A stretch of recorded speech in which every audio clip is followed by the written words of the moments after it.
con toda la gente que nos sigue a través de nuestras redes sociales. En este día lunes 16 de agosto me acompaña la abogada Cristina Reyes, quien es asambleísta por el Partido Social Cristiano, a quien le damos la cordial bienvenida a través de este medio. Muchísimas gracias, abogada, por comparecer con nosotros a través de esta entrevista y el medio digital. Bienvenida. Muchísimas gracias, Cristian. Un saludo para toda la gente que nos está viendo. Gracias por la entrevista. Muchísimas gracias, abogada. Bueno, dentro del desarrollo de su trabajo diario como asambleísta, se pudo conocer ya en el ámbito público un tema que está relevante, el tema de la confrontación con el expresidente Lenín Moreno. ¿Qué es lo que sucede? ¿Usted esperaba una reacción por parte del exmandatario? ¿Qué sucedió con el tema, por favor? Bueno, desde mi experiencia como legisladora, el país pudo comprobar que en varios momentos tuve que denunciar comportamientos impropios, tanto de legisladores como de las autoridades de ese gobierno, en lo que se llamó el reparto de hospitales. Tenía una ministra que estaba entregando pues espacios públicos, en este caso hospitales públicos, a cambio de los votos de leyes que fueron realmente muy conflictivas, muy polémicas, leyes que aumentaron impuestos. Y ahora que vivimos un nuevo momento, yo ya no estoy en la Asamblea Nacional, estoy desde el Parlamento Andino, pero hago gestión, hacemos marcos normativos y obviamente soy una ciudadana que también comenta sobre estos temas. Esperamos que los grupos parlamentarios que componen esta asamblea se dediquen a legislar en función de la gente. Nosotros, a pesar que tuvimos un distanciamiento con el presidente Lasso, hemos dicho que vamos a consignar nuestro voto a favor de todas las cosas que sean positivas. Pero yo sí estoy viendo allí un tej y maneje de otros grupos que están amenazantes, que los vemos reclamando cosas sin sentido, con actitudes también escandalosas, que roben, que no sé qué. La gente se cansa de estas cosas, Cristian, y quiere comportamientos serios en medio de una situación que es bastante compleja como la que vive el país, la pandemia, la crisis económica. Son muy pocas personas las que logran tener ese acceso primeramente a la asamblea, luego en la reelección, tener esa oportunidad de vincularse ahora al tema del Parlamento andino. Cuéntenos cómo va la comunidad andina, el trabajo del mismo dentro del desarrollo de estos meses. Sí, el Ecuador pertenece a la región andina, el sistema andino de naciones, es probablemente uno de los pocos sistemas de integración de los que somos parte. Antes el Ecuador fue parte de procesos como UNASUR o el ALBA, en la que se invirtieron millones de dólares y fracasaron porque tenían sesgos ideológicos. Esa es la verdad. El sistema andino de naciones le permite al Ecuador varias cosas importantes. En primer lugar, comercio intrarregional entre nuestros países de miles de millones de dólares. Eso es importante para que haya integración, que haya comercio. En segundo lugar, tenemos a la CAF como una institución de crédito e inversión que solamente en época de pandemia le dio al Ecuador más de 14.000 millones en créditos contingentes, en temas de infraestructuras para Guayaquil, Puerto Viejo y por supuesto que me faltan muchísimas más ciudades para la inversión en temas de infraestructura. Luego se acaba de aprobar un estatuto de movilidad que nos va a permitir a las personas que somos parte de los países andinos, si queremos cambiar nuestra residencia o si queremos irnos por algún tema laboral a radicar en alguno de los países de la comunidad andina, tengamos unas facilidades muy evidentes y ya no tanto requisitos ni tanta burocracia. Desde el Parlamento andino estamos haciendo marcos normativos en función de temas de teletrabajo, de fortalecimiento de las capacidades de nuestros maestros,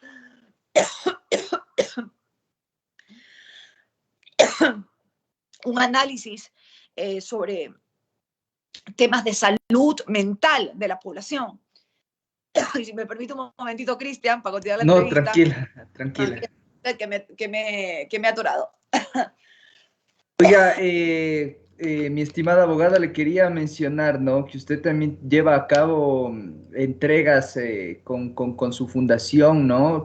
Cuéntenos un poco acerca de esta fundación que tiene y bueno, del trabajo que viene realizando con la entrega de alimentos con Fundación Destino Libertad, por favor.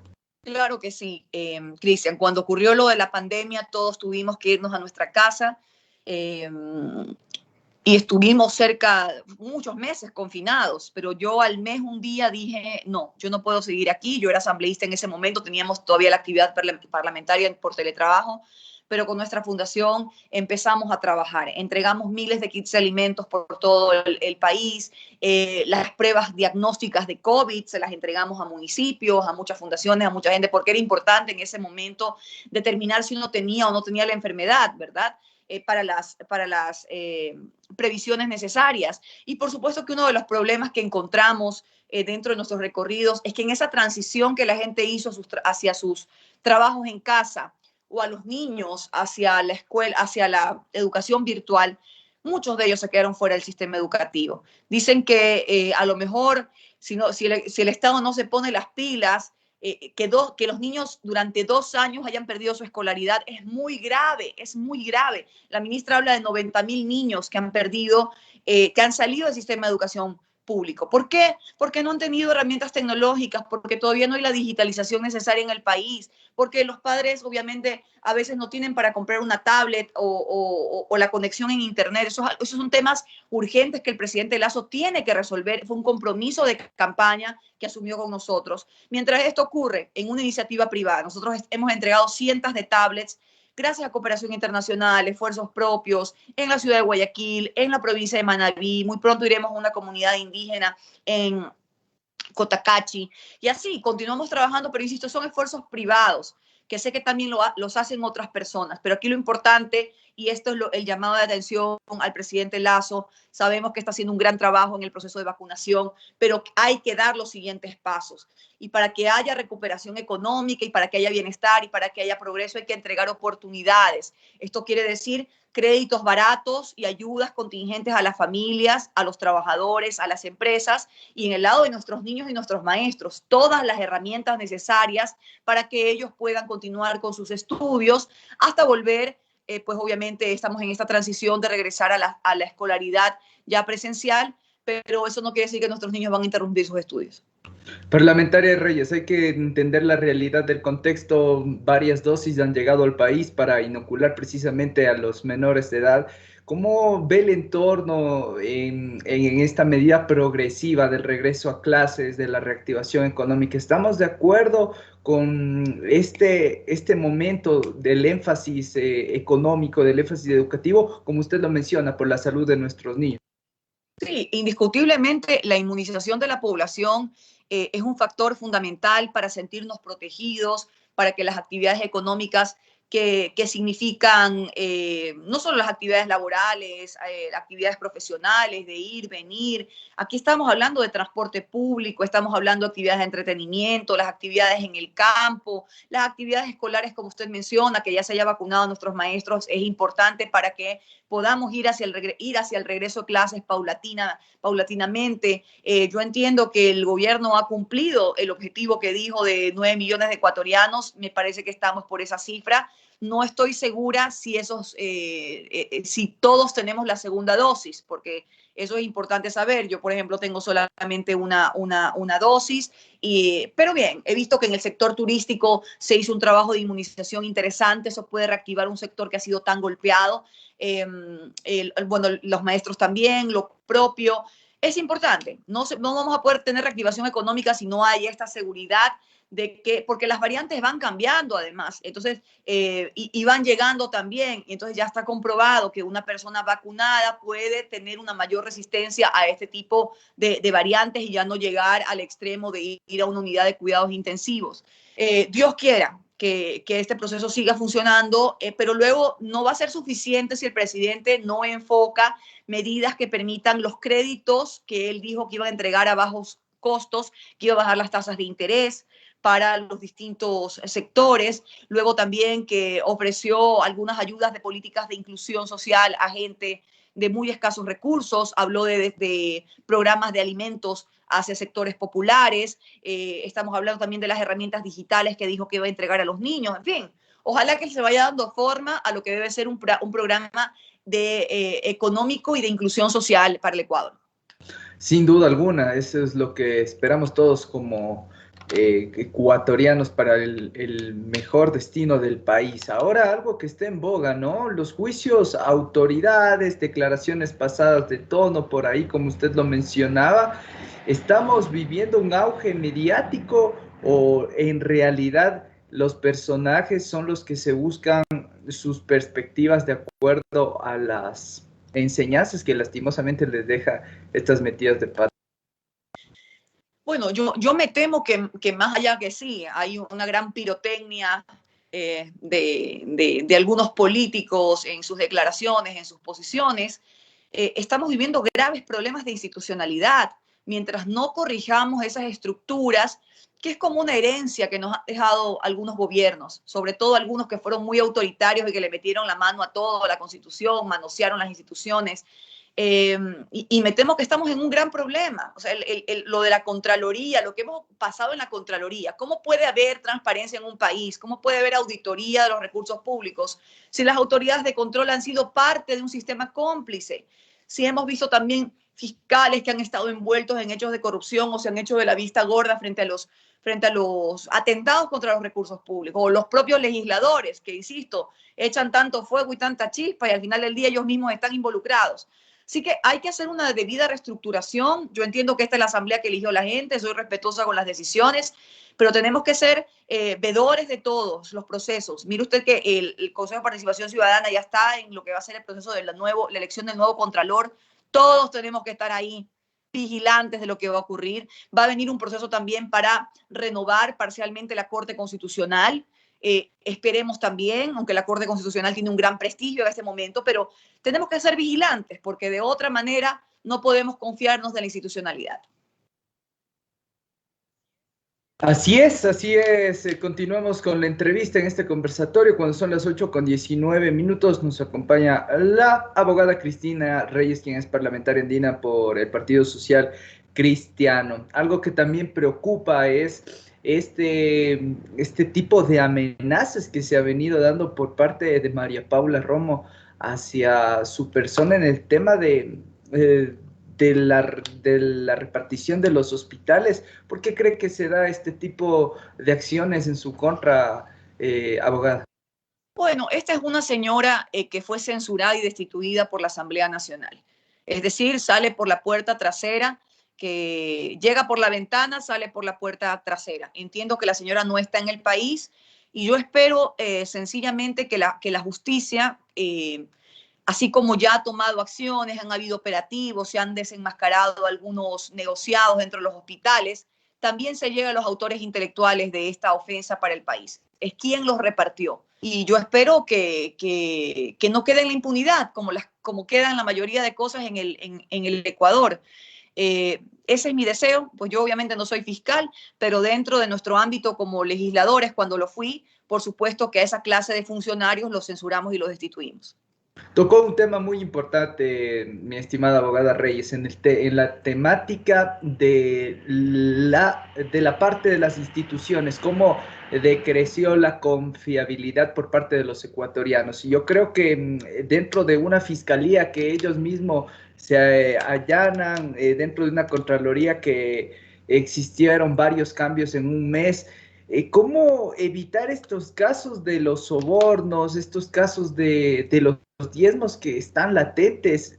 Existía esta crisis mucho antes cuando intentó dar una nueva sustitución al Consejo de Participación Ciudadana con la muerte de Trujillo. Quisiera saber un poco más de la temática, porque esto es profundo, no es en la actualidad, y esto ya se viene acarreando durante varios periodos, como lo menciona usted. Bueno, yo diría primero que en los procesos de contratación pública del país carecen de la debida transparencia que deberían tener. La tecnología tiene que ser un aliado allí para que los concursos y las ofertas estén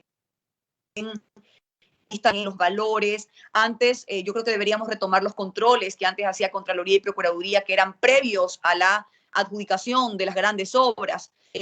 Ahora son posteriores, aunque claro, como usted dice, hay que remediar la situación interna de estas instituciones, porque si no, ¿de quién estamos hablando? ¿Quién controla los recursos públicos? Eso por un lado. En el caso de la Asamblea Nacional, hay que quitar esa práctica parlamentaria de que los legisladores quieren una tajada a cambio de su voto. Eso es una cosa que está estrictamente prohibida, gestionar cargos públicos, recibir dádivas o cualquier otra cosa que no sea el trabajo de legislación y de fiscalización. Hay que hacer una gran depuración de las autoridades de control, como usted menciona. El presidente habla de una consulta popular, pues veamos si esa consulta popular hace que las autoridades de control nuevamente sean elegidas por la Asamblea Nacional o el Consejo de Participación como es actualmente. Para eso necesitamos un debate serio, un debate que nos permita buscar las mejores salidas para devolver la institucionalidad al país. Pero yo creo que sin duda hoy con las tecnologías no está nada oculto bajo la luz del sol. Hay que utilizarlas a favor de la transparencia. Así es, así es. Vamos con otra temática importante dentro del desarrollo, el futuro del IES, que está preocupante para el tema de los afiliados, retomar la confianza con los mismos, activar nuevamente ese tema monetario para que sustente a los jubilados. ¿Cómo está esta realidad? Porque sinceramente hay mucha discordia en el mismo. Sí, el gran problema del IES es que los recursos que entregan mensualmente los trabajadores o que entregaron los jubilados durante tantos años, esos dineros son destinados no a capitalizarse para generar mayor rentabilidad, para buenas prestaciones o para pensiones dignas, sino sabemos que esos recursos son tomados por parte del Estado. El IES es un botín del Estado. Siempre ha sido una gran tentación. Dinero fresquito ahí a la vista y paciencia de estas instituciones para hacer lo que les da la gana. Y es allí donde hemos visto que hay más de 8.000 millones de dólares que el IES le ha comprado al Estado ecuatoriano en bonos. Hay proyectos y fideicomisos, incluso como Toachi Pilatón, por ejemplo, que es un proyecto energético. No le ha reportado al país absolutamente nada. El IES menos, 250 millones de dólares ahí votados. Proyectos de viviendas también. ¿Qué intereses hay por detrás? Luego hay una estructura también nefasta. El gobierno siempre tiene un representante que hace lo que le da la gana. El ministro de Finanzas es parte del directorio del BIES. El que tiene que pagarle el dinero es el que decide a dónde van las inversiones. Todo está mal hecho, todo está mal hecho. Nosotros estamos planteando ahora mismo un proyecto de ley para ver si ojalá al fin se puede poner orden en esta institución. Yo me temo que si no hay un correcto manejo técnico que brinde sostenibilidad, aquí pueden pasar cosas muy graves.